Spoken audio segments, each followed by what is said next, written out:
So it's going to start with c4, but it's going to transpose.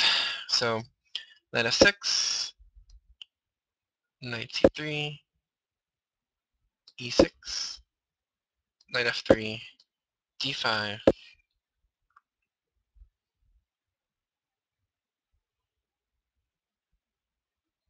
d4,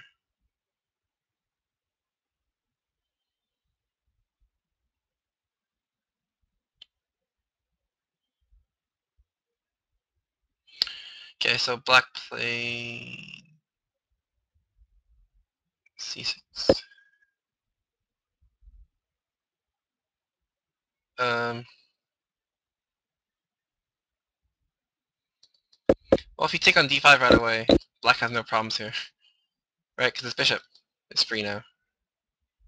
So the whole point of white's opening is to prey on this bishop. So, oops. So d4, and then black plays c6. Yep, so this is going to be a Botvinnik variation. A Botvinnik, as it were. Yep. Okay, so this is called a Slav, actually, but it's not really a Slav because of these two pawns. So it's more accurately known as a semi-Slav, but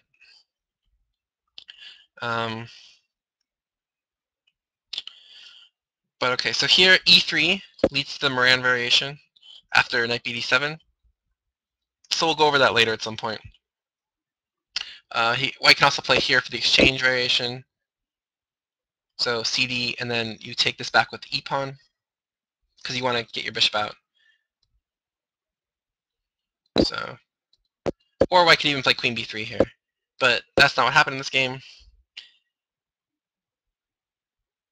In this game, white plays bishop g5. So this is a whole kettle of fish that needs to be examined, but basically there's a hyper-theoretical position that arises after dc4, e4, b5, e5, h6, bishop h4, g5, knight g5, hg5, bishop g5, knight bd7. So this is uber messy, and hundreds of famous Grandmaster games have been played from this very position. And theory goes for another 10, 11 moves, but this is the starting point. And it's just messy. Yeah, this has been played millions of times. No, this is just the Botvinnik variation.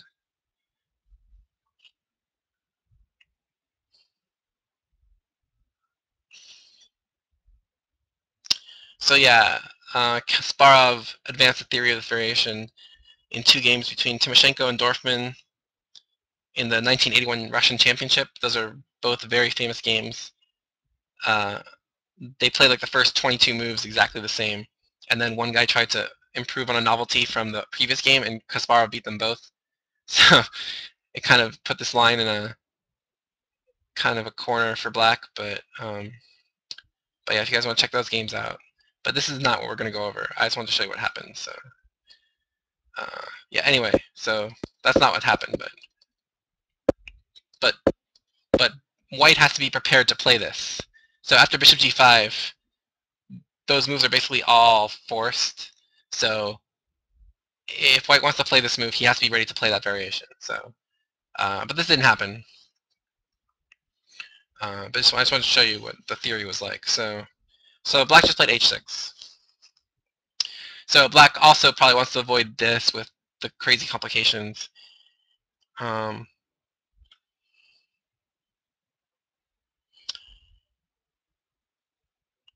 So white takes.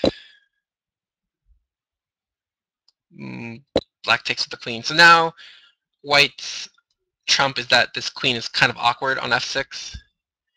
And he has slightly more space. So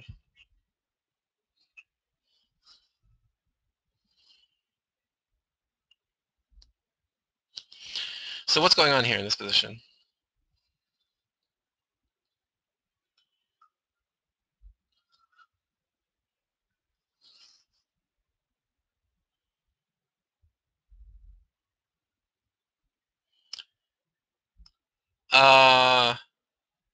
No, you don't want to play GF. No. There's no reason to weaken yourself this much. Like, these double pawns don't help you. So no, you wouldn't want to do that.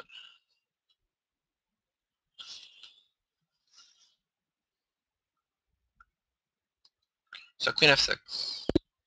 Okay, so what's happening in this position, guys? What's white trying to do? What's black trying to do? I mean, it's still early in the opening, but already from this point we should have some plans. So let's hear them.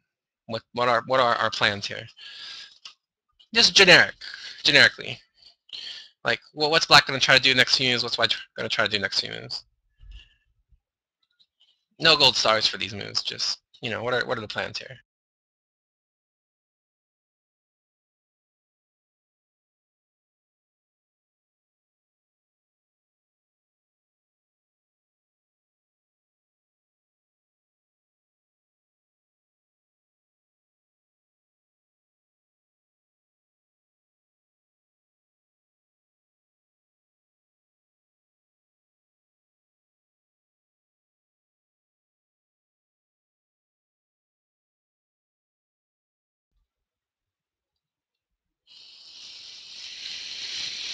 Okay.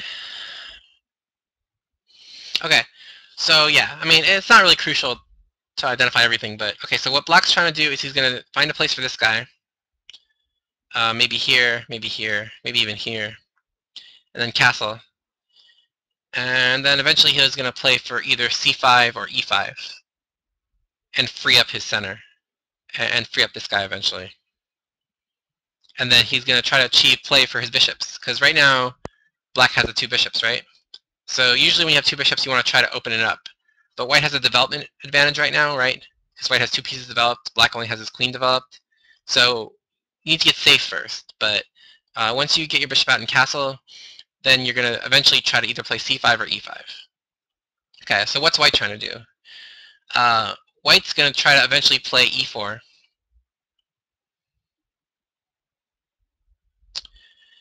And the question is, do you guys think this king will castle this way?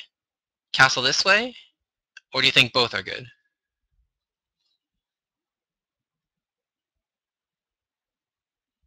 So which way do you guys think white would castle? Do you think white castles kingside, queenside, or do you think both?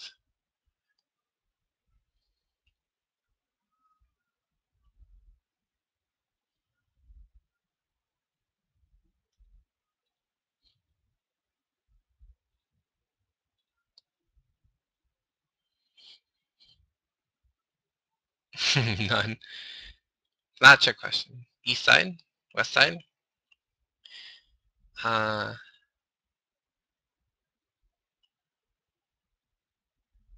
no, you're going to castle, but which side?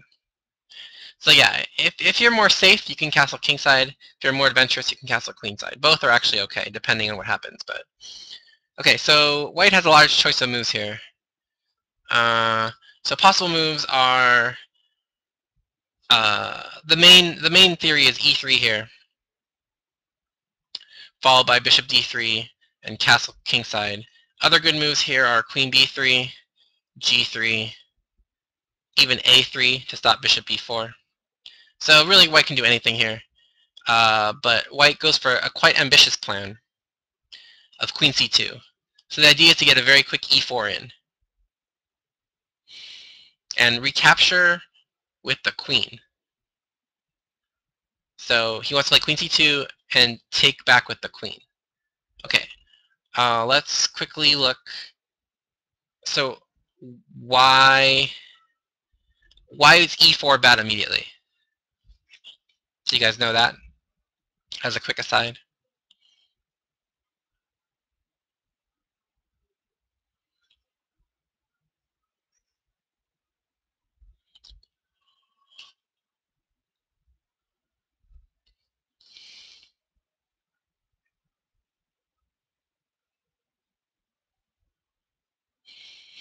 So why is e4 not great here?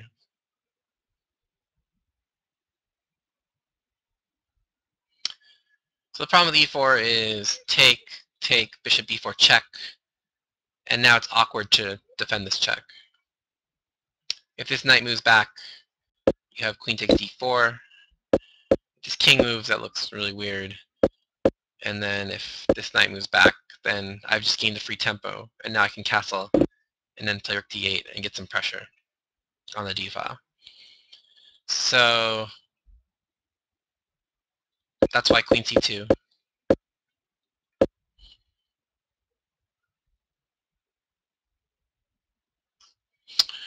So black here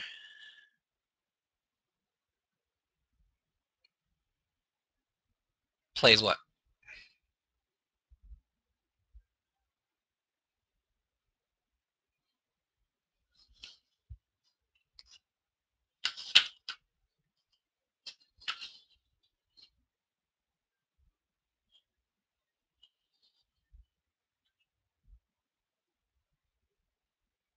Yep, you gotta know these positions though. Doesn't matter. I'm an e4 player too, but still, it's important to know planning. So yeah, knight d7, good. So black could take on c4 too, but after e3, b5, a4, white's getting his pawn back, and with a better position, I think. So for example, bishop b7, a b5, cb5, knight b5, bishop b4 check, knight c3, castle, whoops, castle, bishop e2, knight d7, castle, rook fd8, knight d2, e5, and good move here, bishop f3, bishop takes f3, knight takes f3, and white's better. Okay, it's just like a sample. It's a game, but it's just a sampling of what can happen if you take on c4.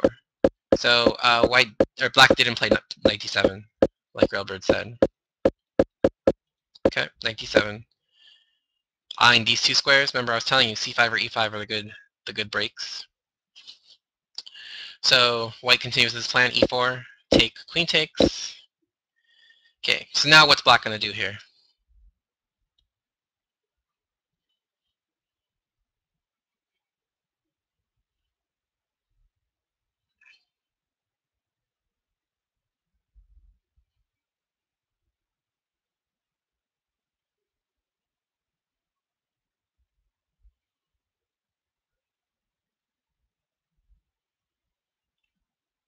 Yeah, he needs to get the dark bishop out, right?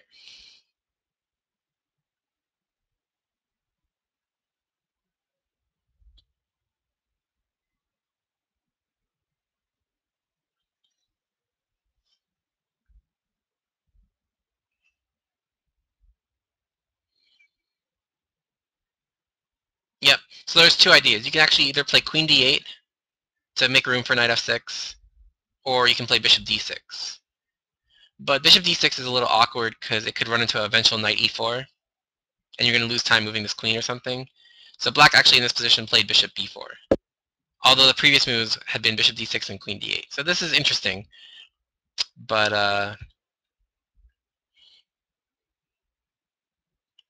it was a new move at the time. Okay.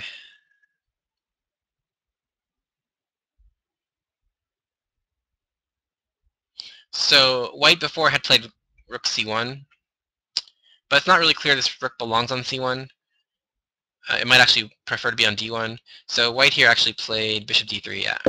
So now, of course, if castle, mate, so it prevents castling. Yeah, c5 is not a good idea here, because you allow d5, and then this pawn becomes isolated, usually. And then if you play knight b6, then you play bishop d3, and then you can't castle again, and this pawn becomes weak, so. Okay, so bishop d3. Alright, so you can't castle, and you want to get this queen away. So now you can play queen to e7, because now it's not blocking this bishop anymore. So, like, here, you would want to play queen e7 to tuck the queen away, but it blocks this bishop. So that's why I played bishop e first, and now queen e7. So now black is solid. He has the two bishops, but he's behind in development, so he needs to finish his development. So white simply castles. And now what?